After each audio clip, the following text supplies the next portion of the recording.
This is not a game. This is a 12-week job interview. Never, ever, ever underestimate me. 14 people came to London in search of a job. I don't like liars. I don't like cheats. I don't like bullshitters. I don't like schmoozers. I don't like arse lickers.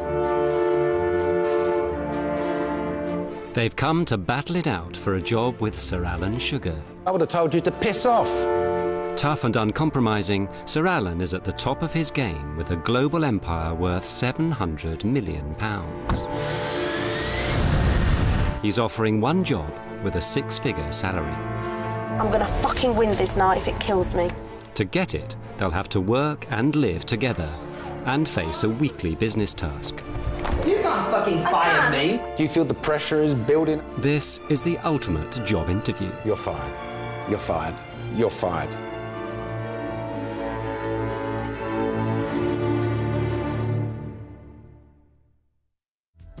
Last week on The Apprentice, Sir Alan set an advertising task. I've written books on advertising, checkbooks. The two teams had to make a TV commercial and press advert for a CD player. The jukebox is back. You're going to be shooting from here. Project manager Paul got carried away shooting the commercial, That's mine. I think you're a tiny bit aggressive, Judith, with it. leaving the press ad to Syra I'm not being horrible, but that is shit. Dun, dun, dun. and the presentation to Rachel. Miriam kept her team under control, Boys, producing a campaign so impressive you're phenomenal. it was obvious who'd won. Raj, who won? Oh, so they've won. Spot on. Well done. Having lost, Paul chose Syra and Rachel to take the rap with him. Nothing to do with you having a little altercation on the last task, then? As I walked out, I shook hands with Sarah. That's an absolute lie. We did not shake hands. I'm a Roman Catholic, and as God is my witness, I shook her hand outside. Well, I'm Jewish and I couldn't care less. You two, I better stop bickering. But what is disappointing me more than anything else is this bloody load of nonsense here. Rachel, you wasted your time. And because you wasted your time, you're fired.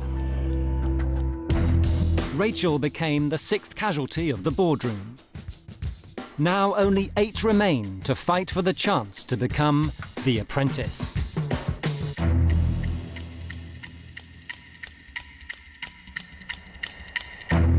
Back at the house, the survivors wait to see who will return.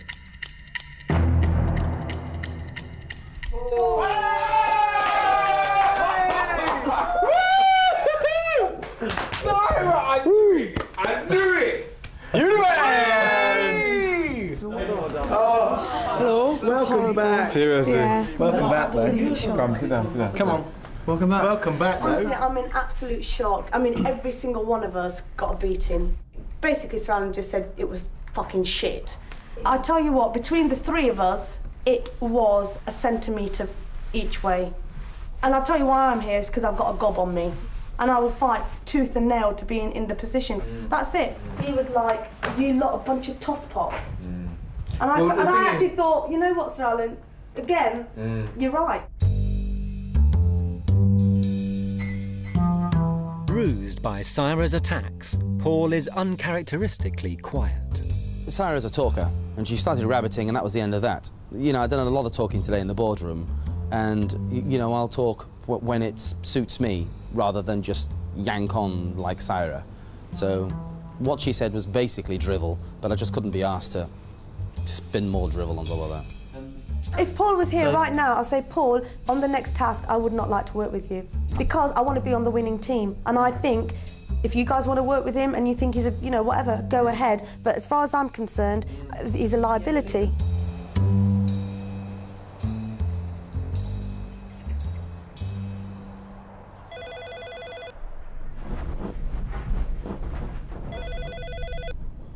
Hello, it's Frances here from Sir Alan's office. Hello, Francis. Sir Alan would like to meet you tomorrow morning. Yep, okay. The cars will pick you up at 6:30. Okay. Bye. Long. We've got to leave here at 6:15 tomorrow to be in East London. Early night then. Anything else? That's it.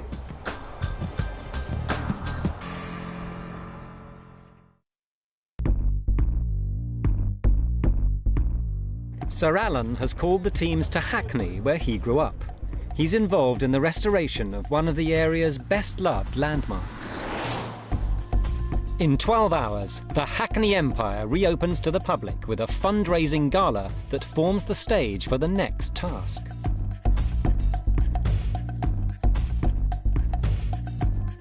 But first, the boss has to separate Paul and Syra. I'm going to sort the teams out. We've got 8 of us now.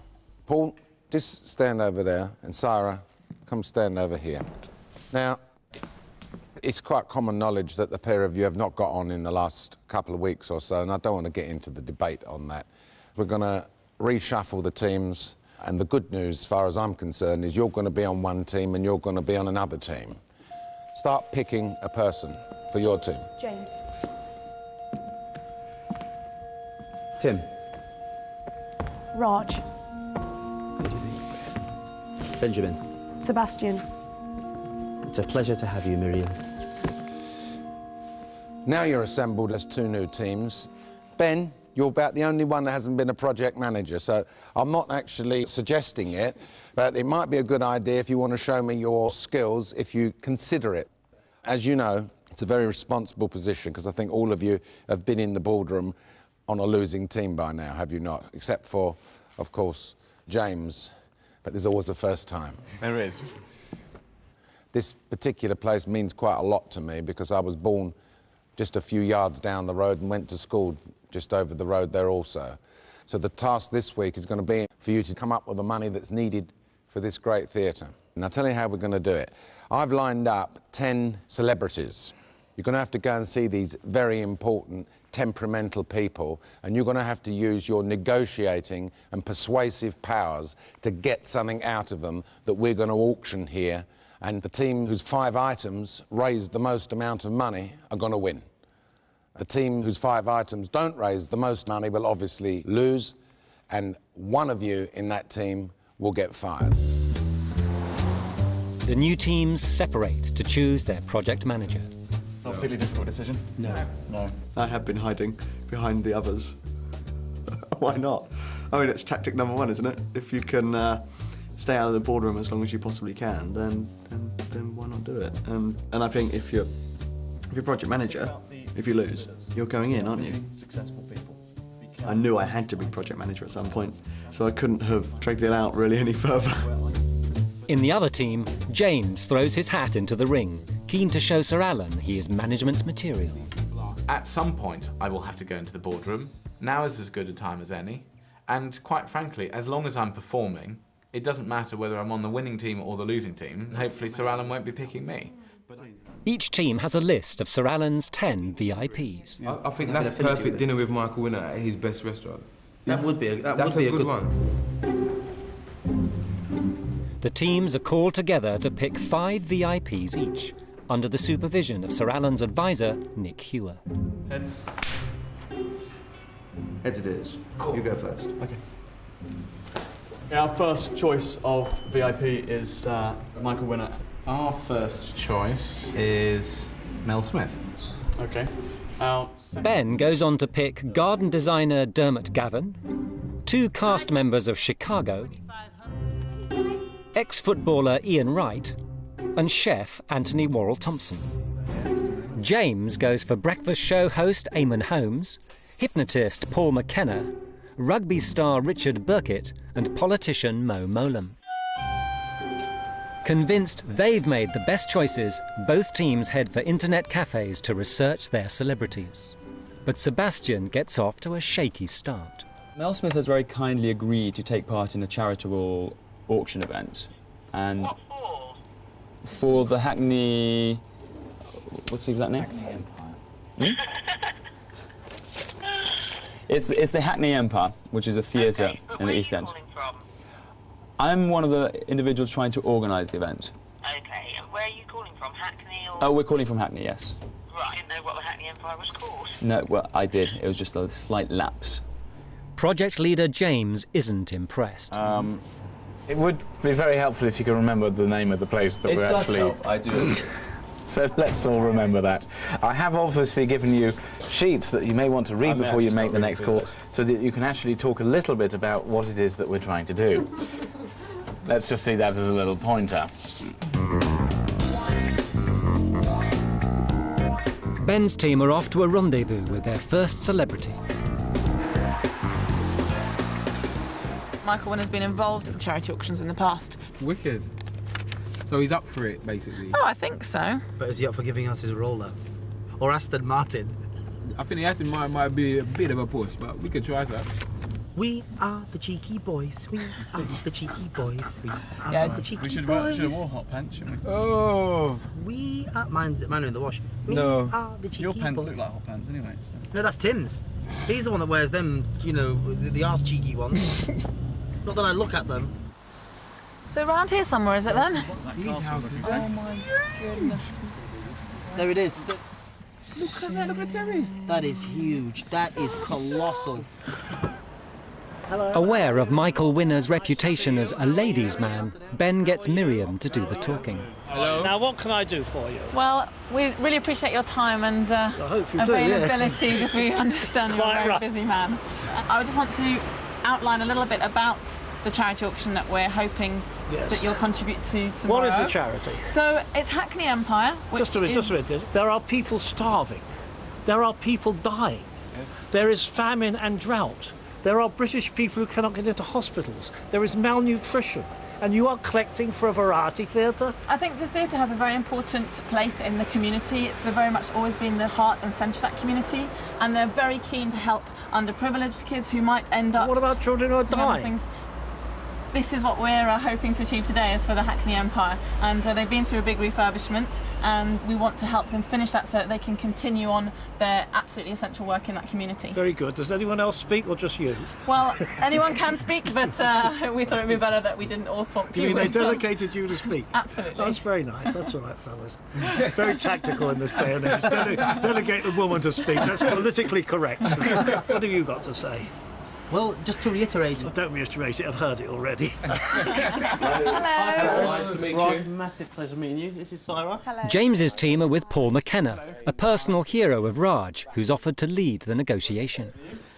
Firstly, thank you very much for meeting us. Really appreciate the time. Basically, obviously, you know, I'm a great fan of yours, you know, and you know, your shows and stuff. But Raj is completely starstruck. On what, you know, roughly what you do, and you know. And basically, how did you? Obviously, you used to DJing, you know, and you've moved into, you know, the hypnotism, kind of, you know, hypnosis type of thing. Why, you know, what made you kind of take that on full time? Because it looks like it's a fairly full-time task now. Oh yeah, I've been doing this for years. I don't know whether Paul McKenna did or did not warm to him, and that's really important in business, to get people to warm to you. You know, if we could, you know, ask you to do something, well, you know, Raj ums and ahs a lot. How does that initially sound? Then it makes it difficult for somebody sort of listening to grab hold of, you know, what's an important message and what isn't. We've had various ideas, you know, obviously not knowing exactly, you know... Sorry, I just wanted to ask whether you had either thought about coming or whether you'd like to come. Worried that the negotiation is going nowhere, James steps in. Do you think we could consider an either-or? And I just wondered what you thought about doing some kind of after-dinner speech or something at maybe at a corporate event or something. Yeah. Well, it is the kind of thing I do. The only thing is that would require quite a big commitment. I must tell you, I once auctioned myself. Yes. Now that's... Meanwhile, Michael Winner has been won over by Miriam's charm. I auctioned myself for drinks and canopies here. Yeah. And I'm sorry to say it, I have never spent such a boring 2 hours in my life. So that I ain't doing again. So you ain't going to do that? Exactly. But I tell you what I will do. I will give you a table for 4 people at London's most difficult restaurant to get in. Is that the Ivy? Namely the Ivy. Yes, that sounds wonderful. And I will give them a meal for 4. Yes. 2 bottles of house wine. Yes. And if it is on a day where I am available, I will personally come and pour the wine. Yes. This means they will get it over their clothes, the tablecloth, and a small amount, with luck, may go into the glass. if somebody wants to quit smoking or lose weight or overcome a phobia or has some other issue that they might want to deal with. James secures a highly prized personal hypnosis session from Paul McKenna, but Syra wants more. I mean, you mentioned your book, which is a bestseller. Would it be possible for us to have a signed copy of that? The main item clearly is the session, because that's the thing that money can't buy, whereas all the other things are a tenner or something like that. So. With your session as well, somebody would want to read the book to kind of get an understanding and then go for the session. Okay. Fantastic. Do you have a video that goes with the book? I have DVDs for weight loss and smoking. Actually, it's fine. I can put the DVDs in. Yeah, brilliant. It's Thank you very much. Problem. All right. Well, thank you very much for your time. I think is that all? It's been an absolute pleasure to meet you. No, lovely. It's very Thank you very much. Despite Raj's wobbly start, James's team leaves with armfuls of stuff. Next call, comedian Mel Smith, and Sebastian's chance to take the lead. Hi. Mr. Smith. Good afternoon. Good afternoon. Sebastian. I think our team approach was to treat each person with respect. Hi, Raj. Raj, good to see you. We were very conscious of the fact that they were celebrities, and there was a possibility that if we pushed them too far, they could turn around and say, "Well, look, I don't really like you. I'm not giving you nothing." Right. So. Well, Mr. Smith, thank you very much for agreeing to see us. Obviously, for me, it's a huge pleasure because I'm a great fan of your work, as I think it is for the rest of the team. While Sebastian tries flattery, Ben's team is at the Adelphi Theatre with 2 members of the cast of Chicago. Ideally, what we'd like to do is try and keep an open-ended ticket. Let's have a listen to some other. A weekend to Chicago in the USA.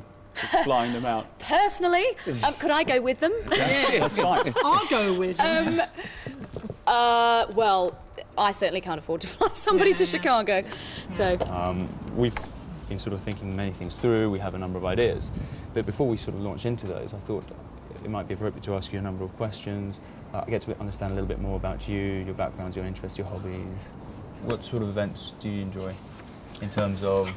No, I'm just trying to get a broad question. Get a feel for what you might enjoy doing, just because that may open up some other avenues that we could potentially explore. Sebastian wasn't getting to the point, and I was kind of reading Mel Smith's body language a little bit, and he was just kind of not really opening up. Still doesn't decide the question of what is it you want me to do. Yeah. Can I just kind of narrow down and say, you're doing this play. So on that note, would it be possible potentially to auction off some tickets to the premiere? Yeah, not a problem. Of that? Yeah, the first night, as they say. Maybe even a drink with you before, Certainly, after? Certainly. Brilliant. How many people do you think it's reasonable to offer it for? Is it something, because clearly the... 4. 4. Up to 4. Brilliant. That's great. Okay. See the show, Yeah. VIP treatment, to meet the cast of Chicago. How many people could we extend the offer to? I can't say. Let me give you a figure, 50. I think we could do 50. Okay. Is that Do too 100? many? Ben definitely has a very successful edge to him. He goes for the jugular. 50. 50. 75? I can have a drink with them beforehand, and then they can see the play, and then I'll take them on to the after-show parties. I love after-show parties. It's great. I hate after-show parties, funnily enough. I never go to film premieres, because it's a film you don't want to see, followed by a party you don't want to be at. But I think this will be just fine, and I'll make sure they have a good time. Fantastic. Shame I'm not bidding, actually. So, With 2 meetings still to go, the teams break for lunch, and Paul's got his optimism back. I picked this team with the help of everyone else, and really this is the team for negotiating. The other side have a good team themselves, but it's not a negotiating team, and I think they're going to struggle. Not that we're sitting back and resting on our laurels. We're not. We know that we have the advantage, and we're going to make sure that we bring that advantage home well. I think we've actually negotiated really, really well. We've done it in a way that suits the person. I'd be Because very they didn't feel interested to threatened see. by us, did they? We have pushed it a little bit, but we've been professional enough to say, no, that's a no-go. We'll take what was given. Absolutely and right.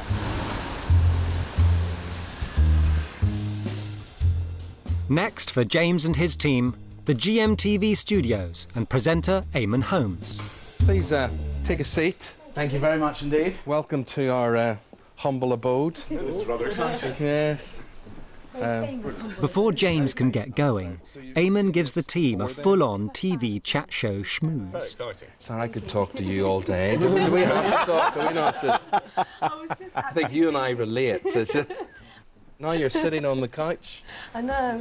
It's good stuff. It's good stuff. Is it the way you imagine it to be? Not at all, no. It's good. TV studios are normally smaller and grubbier than you ever imagine. Absolutely, yeah. Presenters, though, are taller, sleeker and more handsome.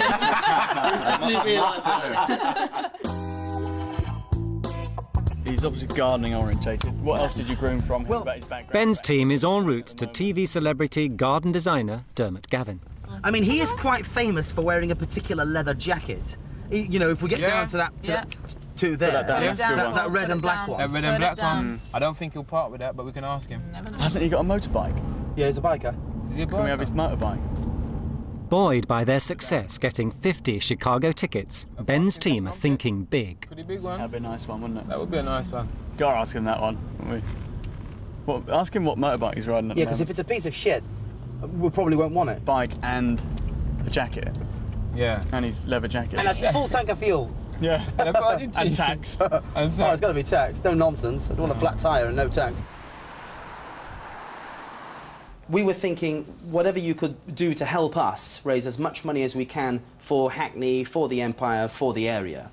I know that you have a motorbike, and... How do you know that? Well, you know a lot about you. I think it comes through in the shows, you know. I've never been on a motorbike. Haven't you? No. Never used it at all? So your biker's jacket is just... You just stumbled upon an embarrassing fact. Yeah, I have a bike. It's my ambition to ride a bike. I never... you have to do one of these theory tests now. Right. And so for 3.5 years I've had a bike sitting in the garage. What bike is it? Yes. It's a Suzuki 600, but it's very highly tuned, very fast. Well, you know that we are trying to raise as much money as we can, Dermot, for this charity. And how about I say to you that you don't even need to take that theory test if you donate that bike to us? I wouldn't. Because the bike signifies a dream, first of all, and also, if somebody did themselves any damage on that bike afterwards, I would feel very bad. Oh, because it's highly tuned. It's really highly charged. Do you maybe have a 350? Perhaps you could just tell us a little bit about what your passions are and the things that you would get excited about doing, which makes, you know, sleeping. I get very excited about sleeping. I don't think we can offer a prize of sleeping with Eamon Holmes. I mean, you know, although it might be sort of quite... Well, I mean, we could do that if you like, but I don't think you'd necessarily want to be up for that. No. No. But we know that you've got a real passion for football, Manchester United, and sport in general. A little bit of golf. I like sports. Doesn't really have any influence. The biggest pain in the ass is because I support Man U, people think that you somehow can get football signed and that you have a hotline to Alex Ferguson and he's going to say, hold everything here, hold that, that 30 million signing of Wayne Rooney. Eamon Holmes is on for another signed shirt. What about then, Dermot, to keep it simple, an evening with yourself and probably Lawrence Llewellyn-Bowen, whereby people can speak to you about garden design, house design and so on, with the possibility, maybe, that because of Lawrence's flair for style and fashion and so on, that he might be willing to, let's say, donate a suit, and you could be prepared possibly to donate your biker's jacket that you wear, the black leather jacket with the red and so on. What about if we could prize something like that off you? Yeah. Does that... Could do that. Yeah. Work? Yeah. There's still more there. World would be a better place if we got rid of one or two of Lawrence's suits. So. Other things we thought about, if you're involved in the National Lottery, pressing the didgeridoo on the old lottery balls. No can do? No can do, no chance. It would be a dangerous precedent to start. Right. Here, starting this Saturday night's £10 million rollover is a woman who bid 15 quid at an auction. An auction. No. Okay, so let's not go down that route. Eamon isn't budging an inch, but Dermot has been charmed into signing half his life away. You don't want to take the lease on the office or anything like that. If you want for it, no. Furniture. We're quitting while we're ahead. So can I just confirm that you are prepared to part with your signature jacket? Oh, people that love that jacket. Really, we thought they wanted that jacket. Lawrence doesn't even want you in it. we wanted the jacket. Okay, you can have 2 pairs of socks instead of the jacket. Oh dear. It would be great if we could have the jacket because it's a piece of you. It is. It's very identifiable. It's Even though you thought it wasn't, it really is very identifiable. Please. For Hackney, Dermot. For the children of Hackney, Dermot. Let's have the jacket. I don't know. I'll have to think about that one. Okay, we can't put it on. That's not a problem. We can't put it on here, so that'll be fine. No, we've got enough. We've got a great thing. We really have. No, seriously, thank you. I still want that jacket. I really would love to have that jacket. You probably have more chance of getting the bike than the jacket. Thank you very much. Should we go back to the bike then? If you want the bike, and if you can guarantee that only somebody who knows how to use it. Oh. We can have the bike. You can have the bike. That is great. Okay, that's going to start. Thank you. Thank you, Dermot. You're a wonderful man. That is amazing. That's a beautiful thing. No problem. Many thanks, Dermot. Good luck with it. Smashing. Thank you very much indeed. Thanks for your time. Bye. Oh, what a top bloke. Amazing. He was a fantastic bloke. Really, a fantastic bloke. Forget all the other ones we've seen. Phenomenal. Top bloke. Oh my word. We get beef burger and chips from Michael Winner. We get a Suzuki 600 from Dermot Gavin. Really? Eamon finally relents and offers a tour of the GMTV studio. Often, all people want to do is look. They want to stand in the background, look. But most of all, people want to leave with a picture. They want to leave with something tangible, that they sat on the couch here and myself and Fiona were beside them. And there's more. I think maybe a cherry on the cake would certainly be breakfast. That was quite a luxurious breakfast. Yeah, well, we could. Well, you see, again, I mean, I have to pay for that, you know. So, that's the. So it depends how luxurious you want it. I mean, we can do the. We can do the canteen version, which then see you get the view of St Paul's and things, or you can go outside to a hotel or whatever. If you can go round to Simpson's on the Strand or the Ritz or anywhere and brag breakfast to them, then you can include that in. Yeah. But in terms of my diary, my commitments, and everybody else's goodwill, this is the best you're getting, folks. Okay, that's great. It's absolutely brilliant. Ben's team are off to their final negotiation and feeling optimistic. He's got you and me, brother. In his hands, he's got the whole world in his hands. What next? I don't know. Second verbal warning for you. That's what. I was pushed into that. I may have to get my pen out.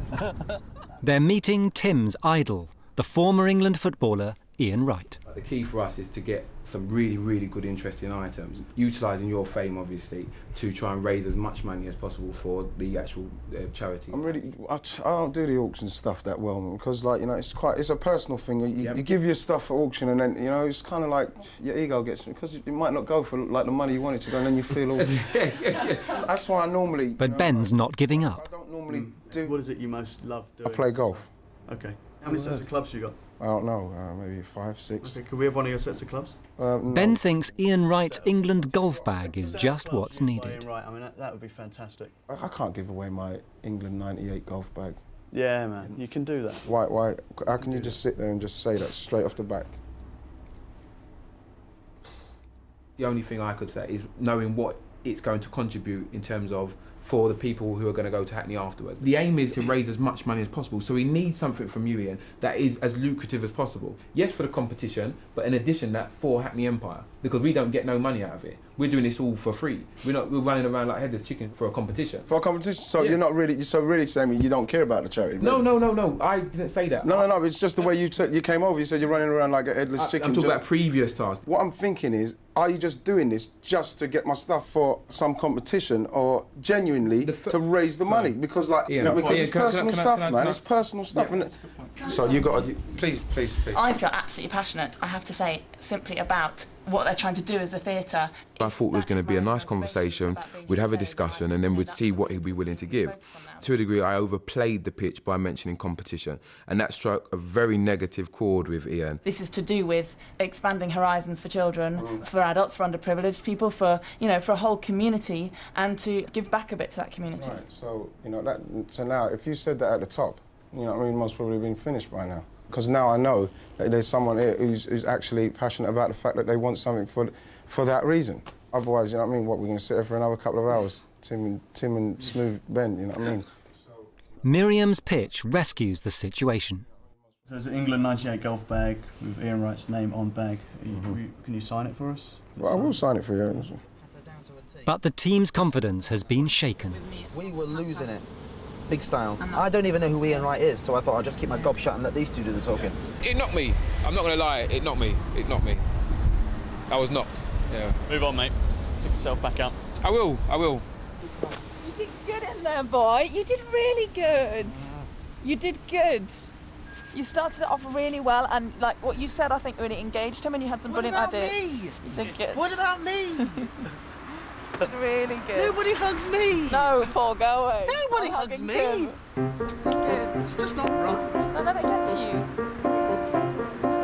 You did a really good job. Seriously, you did a really good job. With their negotiations complete and the auction looming, the teams head back to Hackney.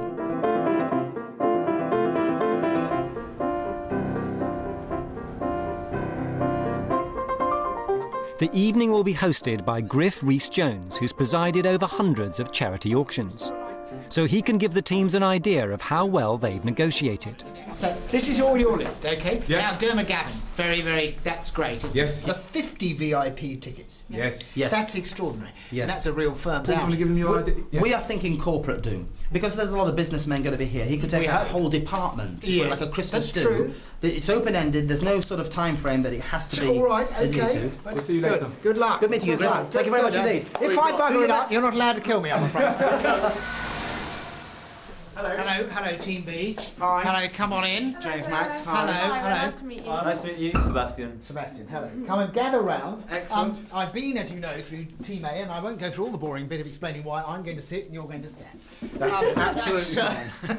Now, behind the scenes trip with Eamon Holmes, that's you, isn't it? Yes. I mean, I'm just a little bit worried about people thinking, gosh, does that mean I have to be there from 6 in the morning, as Eamon himself is? Yes. Until they finish at just after 9? Well, it is. It is basically that you If they want arrive to go. if they want to go, and I'm sure if they wanted to arrive a little later, they could do. Another key point, because it is an open invitation, when you ring them up, they'll tell you roughly which celebrities they expect to be there that day. So, But say that for would be a example, bit short notice, wouldn't it? For they said 16 that they to go have down? booking it in about a month in advance, so they know roughly Oh, who's I see. coming. Oh, good. All right. Oh, So they've never asked me except true to value I don't know why they do that.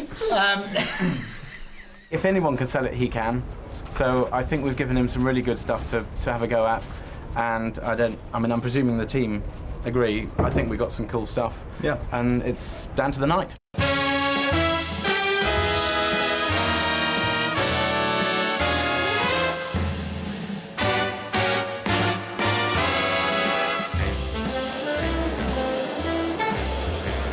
Minutes before the curtain rises, the two teams arrive.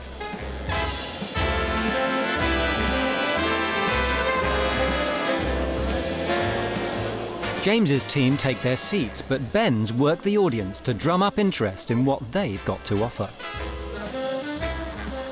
When we started off this about 8 years ago, thousands of people stepped forward to help us. And about 14 actually did in the end, which is fantastic. No. And in the end, somebody came forward as sort of like a surprise Father Christmas for me. And I want to say that the boy I love is actually sitting down in the stalls down here. And that's Sir Alan Sugar, who put forward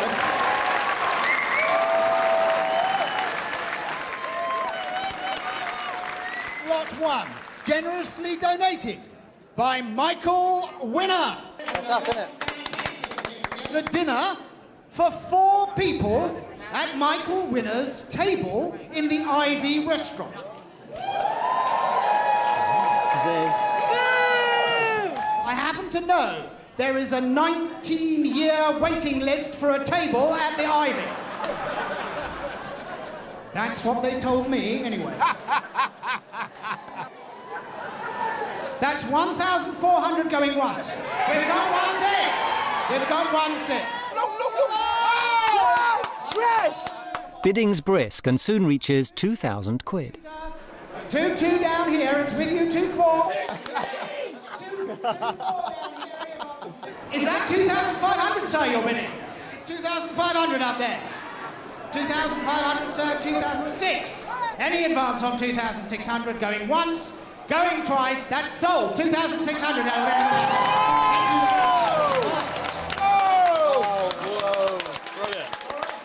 A good start for Ben's team. Now it's time for the items donated by Paul McKenna from James's team. But it is a real, what he's offered, ladies and gentlemen, is a fantastic opportunity. A one-to-one session. You may have a phobia about something. You may want to give up smoking. You may feel you're a little overweight. Mel? Go on, Mel! And also, we hope, hugely rich. As well as the private session, he's offering Paul McKenna's Quick Smoking DVD now, so you'll have studied that, and also easy weight loss for afterwards. But he's also got this book here, which is Change Your Life in 7 Days. Fantastic, so you'll be able to take that away. That's a hell of a lot in one lot. Well, who's going to start me off at 300 quid for this? Who's going to start me off for the session? The audience seems confused as to what exactly is on offer. 800. Oh, 1,001 over here. 1,001. Any advance on 1,001? The private session. 7. I wish he was here now to hypnotise a few more people into bidding. We've got 1, 2 at the top there. Any advance on 1, 2? Going once, going twice. 1, 2 at the front of the circle there. Thank you very, very much. Paul McKenna. Donated by Paul McKenna. Absolutely brilliant. This is an absolutely extraordinary thing. There are 50 tickets going. You could take your entire workforce. The Chicago tickets that Ben negotiated go well, making £3,000. But will James's Mel Smith tickets match them? This is 4 tickets for that premiere for the first night. What am I bid for that? What am I bid? Who'll give me 200 quid to start me off? 300 quid. Who'll give me 300 quid? 300 quid. With no takers whatsoever, Griff steps in himself. Mel, it looks like I'm coming to the first night then. 600. Anybody want to? We got 600. Griff, over here! Over here! 700! Finally, much to the relief of James's team, somebody else joins in. I'll go to 2-2. 4 tickets. Party afterwards. I'll go to 2-2. 2-2, go to that. Any advance on 2-2? Okay, you put me down for 2-2. Can you think that's me? Okay. This is my opportunity to say that Dermot has been extraordinarily generous. Just sit back, boys. Sit back.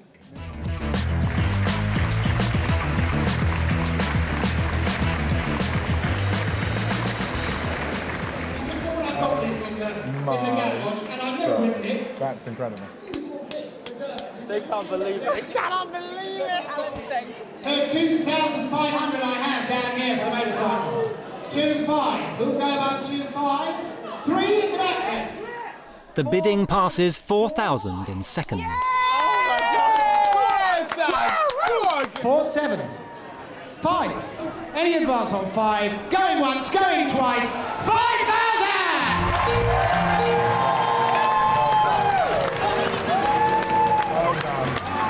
It's a lot to beat, but James retains high hopes for the Eamon Holmes experience. Television. This is your opportunity to sit on television and watch people eat breakfast. So who's going to bid for this? 500 quid to go to the Eamon Holmes. 500 quid. Any advance on 500? 600 down here. 700. 800. 900. 1,000 down here. 1,000 for the breakfast TV opportunity.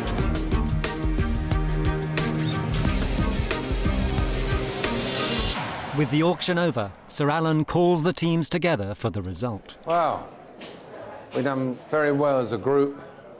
The Forte team came in with about £10,000. The Impact team came in with 18,000. James, first-time loser, but I don't want to put a dampener on the evening because it was all for a very, very good cause. Indeed. Even though it's been a very, very good task, we're going to have to sit down and discuss what went wrong, and eventually one of you will get fired. Thank you. Very much. You were excellent, Greg. No, good. No, You were really excellent. excellent. We've raised, how much money did we raise? The winners stay on to celebrate with Griff. The losers leave immediately to hold a post-mortem on their defeat. Sebastian, you're not reading what James you're not saying. listening. You're not. Okay. What I'm saying is that if you swap the two celebrities, our weakest and their strongest, Eamon Holmes, yes, and Dermot Gavin, yes, then the difference between the teams is actually really narrow. That's all I'm saying. yes, but the assumption is that we'd have negotiated a motorbike out of them as well. Well, look, who knows? For Paul, victory is sweet, but doubly so having beaten arch-rival Siren. Miriam. Okay. You completely misunderstand victory. If it was 20 Victory's quid... not to gloat. If it was 20 quid between us, then that would be different. But we killed them. But Paul... We crushed them. We utterly demolished the other side. It was utterly... It was an obliteration. We killed them and we creamed them. And we deserved to win. We negotiated hard for all of our products and we won hard. I'll have to think very carefully about, what Sir Alan says when we get into the boardroom. And dependent upon that, I guess that will determine which of you poor bastards has to come with me. It's not going to be nice, and I apologise in advance. There's nothing to apologise for. No, it's the rules. Who wants to come with me? You want to take me in? Not you can take me in. Fucking hell, if I You don't want to come with me? No, I don't. Are you sure? Honestly, I can't have I just can't go into that boardroom again. But what if I do? Then what happens? If I do, I'll fight my corner. I've got no worries with that. Okay, I'll bear that in mind.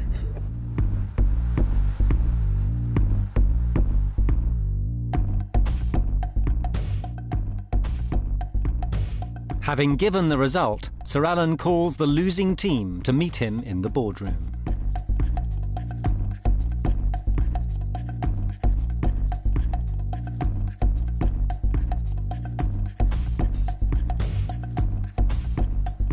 Good morning. Good morning, Sir Alan. It was a very good night the other night. Shame there's got to be a loser. Whatever you managed to raise went towards a good cause. James, you were the team leader. Yes. On this occasion, for you to be on the losing side. Correct. The other team came up with a substantial amount more when their items got auctioned. So, yes, we're going to have to get the sentiment out of the way here, and we're going to have to get back to what went wrong, in my opinion. Okay. Right. Obviously, I've thought about it a lot since the evening, trying to work out where we made either wrong choices or could have done things better. That perhaps we were a little bit naive in some of the choices that we made on some of the celebrities. You made a poor choice. Is that None of us knew who Dermot Gavin was. And maybe that's because we're all out working and therefore, didn't necessarily see his TV programmes or watch that kind of thing.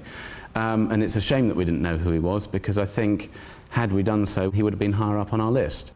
You're not suggesting that the other team are lazy layabouts watching TV all day long, I don't think I'd suggest that, because I think they pulled it off and they did a very good job, so I'm certainly not going to criticise them. Anything else? Any other reason?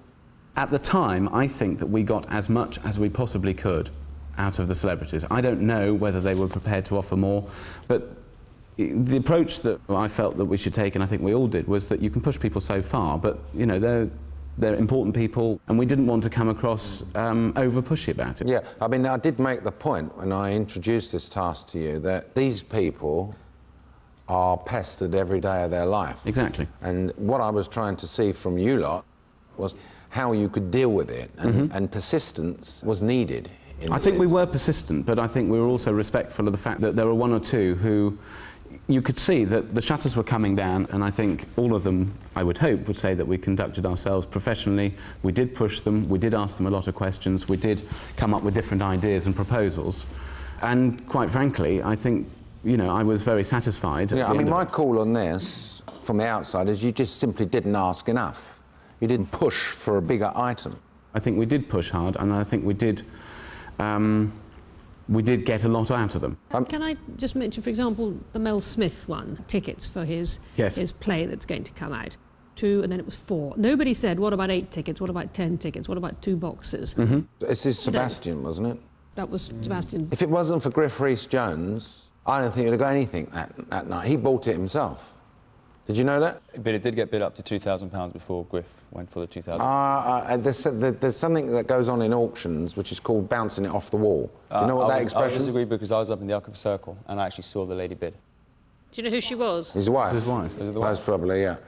Yeah, okay. That was Mel Smith's wife, but I think he bounced it off the wall. I think he didn't want to see his long-term pal go for £100 or something like that. So you were a bit lucky in... How many seats was it again? 4. 4. It was 4. Oh, 4 is hopeless. Although I do have to agree, we should have pushed for more than just 4 tickets. It's an interesting contrast with the Chicago people who offered 50 tickets, and our people said, no, I'm sorry, we really had our mind on 100. And they were dissuaded Sebastian, from that. I mean, I got the feeling you kind of spend too much time on the sidelines and not getting in there. You seem to just speak to the person and took what they gave you, as opposed to pushing for more. So I actually disagree with that point. I find I learn a lot more by listening than I do by talking. Yeah, but it's all very well, you know, remaining silent and learning more than talking, but there could come a time when you have to kind of come in for the kill. Raj, you saw Paul McKenna, right? And I think one of the errors that you made, a very, very big error that you made, was that time you walked out of there, you came out with everything but his kitchen sink, little bits and pieces. Because I got to tell you, I sat in the audience and it kind of went right over my head. I don't know what the hell he was talking about. I saw books, DVDs, videos, I didn't catch it. I totally agree. We totally agree, but I mean, why didn't you get rid of some of this rubbish? I didn't personally ask for the additional kind of the clutter, which, you know, it did clutter, you know, the main kind of session. So I think that was the first failing. I think, you know, you're definitely right. First failing, which is not your responsibility, you're saying? Well, I'm not pushing the blame onto anybody, because obviously that was my task. But at the end of the day, the Paul McKenna stuff was really low-value items, apart from the session. Yeah, you know? that's what confused and, maybe we should that's what confused the issue. Waste of time, total waste of time. Maybe I should have said to Griff Rhys-Jones, you know, forget the junk, which it was. You know, it did detract from the main course. Okay, maybe I should have, but I got trapped in the group mentality that, you know, let's have something visual. You know, I mean, if that's my fault, then obviously I heard that you were a bit flustered and a little bit quiet. In fact, perhaps a little bit in awe of the celebrity. Not at all. You don't think so? No. I think my style is such that, you know, I don't get overexcited, but I had a specific mental thought that process that I was going through. I didn't feel flustered at all. Raj, I've got to tell you, if it was explained properly, it would have got much, much more than £1,200. Much more. And £3,000, £4,000, £5,000 maybe from one of them nutters in the audience there would have paid for that, because they had wealthy people sitting down there. I absolutely take that on board, and you know, and that well, then you take on board that it's your responsibility. I accept responsibility for that. I'm not afraid to, you know, accept responsibility for things I was in charge of. Because I go back to it again. I say again, perhaps you were in awe with the celebrity, a bit flustered, a bit quiet. I am naturally quiet, but I have a particular way that I do things, and, you know, I'm not going to, you know, jump around just for the sake of, you know, looking enthusiastic. But sorry, you're being very quiet. Everybody has their own style. You're being very quiet. Is this a tactic or a strategy or what? No. The more you say, the more trouble you get yourself into. Sir Alan, I'm never scared of getting into trouble. I've been in trouble all my life, but I'm just letting the people who want to talk here today talk, and when I'm addressed, I'll address you. Right, I'm addressing you. OK. Yeah, I think we could have been a little bit more aggressive. Not rude. I don't want to confuse being rude with being aggressive. I think aggressive behaviour and sticking with your passion, thinking we can get more, But as a group, I don't think we had that mentality at all. But this team, if I can just butt in, I mean, Syra's is a sort of a shocking salesperson in that she's not scared of going for it, I think. And the other three are sort of tend to rely on charm a bit. And maybe charm's not quite enough when it comes to a face-to-face. I think I would have, you know, from my own considered a bit vulgar, perhaps, to push too hard? I think we should have adopted a bit more, you know, more of an aggressive approach. James, first time on a losing side, and perhaps it shows a weakness that has been uncovered, because you've got this charming manner about you, this gentlemanly manner. But I'm afraid that doesn't get you somewhere sometimes. I agree. This particular task, you needed to be a little bit more, well, that's not good enough, you know, and just not accept what someone's putting in front of you. You know, you was in front of Eamon Holmes. Yes. I'm sure you could have pushed a lot more out of him. The audience didn't think what was being offered was good enough. We only got £1,000 for him. What was actually Eamon Holmes offering? It was an experience for 6 people to go to the GMTV studio to see how the programme's put together. Surely you must have realised that the audience at the Hackney Empire that night was not going to be in awe of that. I mean, who wants to get up 5:30 in the bloody morning, stand in a studio and see what's going on? These type of people you were in front of there would have liked to have been sitting with him at a dinner table. But we did try other things. To have a one-to-one with him on something else. Yeah. They don't want to be down there at 5 o'clock. We tried that route with him and he wasn't having it. Well, you should have been more persistent, surely. He was very, very clear with us what we could and couldn't have. And I think we got the absolute maximum out of him. Would I like to have received more? Yes. The difficulty, I think, from his perspective, because he's so famous, he has a lot of calls on his time, and therefore what he was prepared to offer was, yes, something he'd like to help, but within certain bounds. He wasn't going to go, you know, and give too much of his time or anything else. Did you think, Sarah, that you should have got more from him? I think the Eamon Holmes one we could have pushed further, actually. And instead of us thinking, well, hold on, fine, you've given us this, but we want to take it a bit further, and we didn't. We actually thought, oh, God, we've offended him, and we just kind of took a step back. And I think we could have kept going, but we weren't persistent enough. I think overall we could have got a lot more, probably, from everybody. I think we've debated this long and hard now.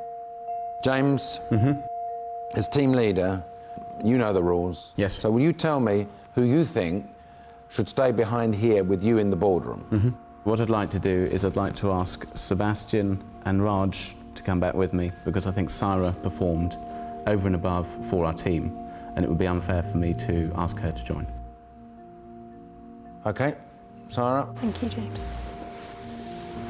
Good luck, everyone. Right. I'd like you 3 gentlemen to step outside, because we're going to have another discussion, and as you all know, one of you is going to get fired. And I'll call you back in when I'm ready, OK? Thank you.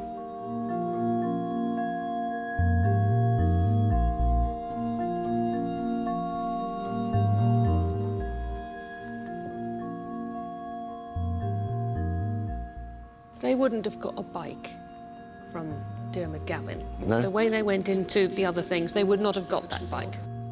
And I think that's the point. Apart from Sarah, the rest are all pussyfooting around. What has Raj ever shown us? Well, what has Sebastian ever shown you? He's articulate, I guess. I find Raj completely inarticulate. Yes, but I think Raj has more common sense than Sebastian. Do you think so? He's knocked around a bit more.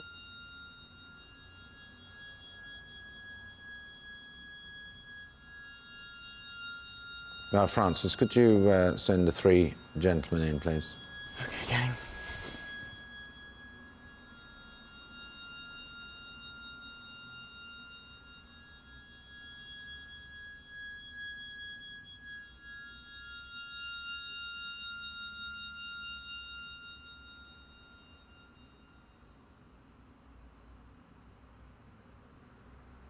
Right, well, gentlemen, it's a difficult one for me, because to be perfectly blunt about it, you're all about as bad as each other in this task. Sebastian, why shouldn't you go today? In terms of why you should keep me, I have a huge set of skills, very broad range, and I think what you have seen of me so far is only the tip of the iceberg. Well, I haven't seen that. That's the point. As I said to you earlier on, my impression is that you spend too much time on the sidelines. It's all very well you coming back to me saying, well, that's what I like to do, but that's not what I expect someone to do. I expect someone to be an action man. Raj, now why do you want this job? I want this job because obviously I think, you know, I'm quite creative in business, and whether that has shone through or not right now, you know, perhaps it hasn't, but I've contributed a lot to every single team. How did Sarah manage to shine through in James's eyes and possibly in your eyes? She shone through somehow, didn't she? Yeah, but Sarah, you know, so why don't you shine Sarah's through? personality is such that, you know, she's very, not gobby, but she's very, you know, she'll get in there and she'll say, you know, what she thinks. But why did he pick her to let her go? I mean, because obviously well, for me, you know, it's a lot of it's about perception, and for me, she's obviously, you know, spoke a lot, you know, expressed a lot of opinions, and perhaps in a certain extent, maybe I should have done that. You know, maybe I should have. But I've been telling you this for the last few weeks. And I took that I did take that on board. You know, I don't think I was the worst performing individual here. I've got a lot more that I feel I can, you know, show, and I hope to be able to show that. I've been waiting. I've been waiting. I appreciate that. James. Yes. I see you sitting in the boardroom of a merchant bank where you're just one of many people sitting there talking. But as you know, there's a closer there somewhere. Yes. There's someone that says, this is all very well, all this bullshit and bollocks we've been talking, but the man's eyes are drifting. I need to get in there. I need to close it. I need to finish this thing. Tell me why I don't see that. In terms of how I operate day to day, I have a certain style. Some people may not like it. Personally, I think it's very effective. I think in this particular task, closure, I should have been more aggressive. Do you think that I'm not going to listen to what you said and not going to learn from it? I absolutely will. There's a certain culture that is needed in my organisation. This is a tough environment, a dog-eat-dog environment, OK? And, you know, the closing thing is worrying me. It's worrying me a lot because I need closers. Do you think that I have not demonstrated that so far? Well, that's what I'm saying. I don't know. Sebastian, you deliberate, maybe waffle. I'm not convinced you're a closer. You, Raj, have had a lot of warnings from me about coming forward, come forward, do something. And, you know, I don't like wasting my breath, to be perfectly honest with you.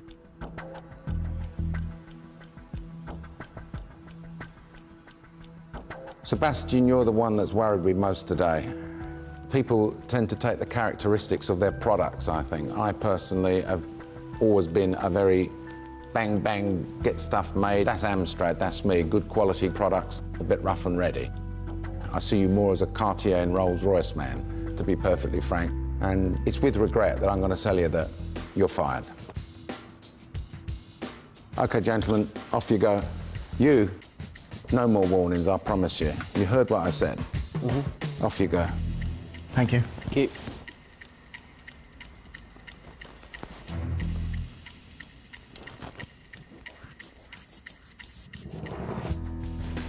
Good luck. All the best, mate. Make sure you take it.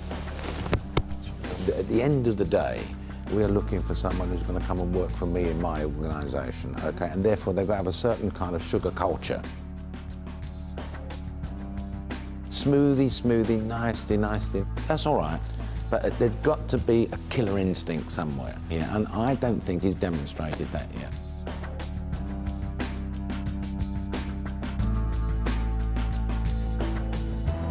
I am a bit shocked. I wasn't expecting to go quite now because I had proven myself on many of the tasks. I think in my view, Raj is a great individual, very personable, very friendly, very dry sense of humour. But I think in that boardroom, I think it really should have been him to go, purely because on all the tasks that have taken place so far, I think he's the one individual in the household who hasn't shone on any of them. One job, now 7 candidates. Sir Alan's search for his apprentice continues. Next week, the candidates go back to grassroots.